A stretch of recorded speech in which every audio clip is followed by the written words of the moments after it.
දෙකයි තුනයි. Happy birthday. Hello කොහොමද? පියදාවේ පැනහලට චූටි දෝනි කෙනෙක් සර්ප්‍රයිස් කරන්න. එයාගේ තාත්තා තමයි මේ ලස්සන ඩෙකෝර් කෝල් කරේ. අපි දැන් ඉතින් බලමු එයා කොහොමද සර්ප්‍රයිස් වෙන්නේ කියලා.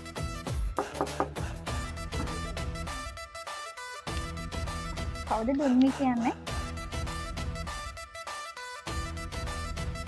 Happy birthday. Happy birthday. අපි කවුද කියලා දන්නවද? නේද? ඉතින් මම හිතුවා ගොඩාක් අය ඉන්න උත්සවල යන්න. ඒක මෙයාව එක්කගෙන යන්න ආවේ. බයිද අපිට කියන්න? නැද්ද? එන යා? හා? හැබැයි ගෙදරින් එළියට යන්න ඕනේ. යා. චූටි මැනික බලාපොරොත්තුෙන් හිටපුට යන්නේ. කෙනේ. තාත්ති තමයි ලෑස්ති කරේ. තාත්ති අම්මේ. තාත්තට කියන්න දෙයක් කිව්වා. හරිද? මගේ කියන්න. මගේ චූටි දුවට මගේ චූටි මැනිකට අද දවසේ හුඟක් සතුටුයි කියලා මම දන්නවා. එයාගේ තාත්තටත් එහෙමම සතුටුයි. එයා හුඟක් ආශාවෙන් හිටපු මේ වගේ දෙයක් බලාපොරොත්තු නොවන වෙලාවක ඔයාට දෙන්න එයාගේ අම්මට තාත්තට පුළුවන් වුණා.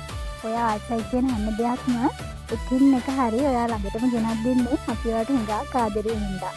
අපේ මුළු ලෝකෙම ඔයයි දෝනේ. ඔයා හැමදාම hina වෙලා සතුටින් ඉන්නේ. ඔයාට සුදුම සුදු පන්තිනේ. තාත්තට thank you කියන්න. ආදරේ කියලා කියන්නේ.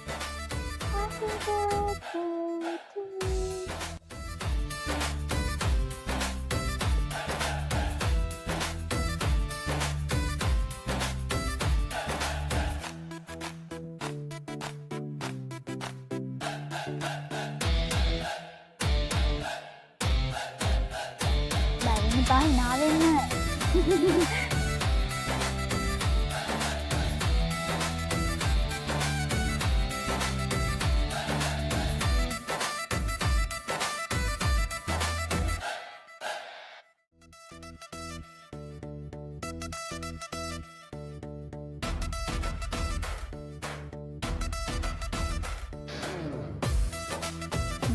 කියන්නේ ආදරේ නේද?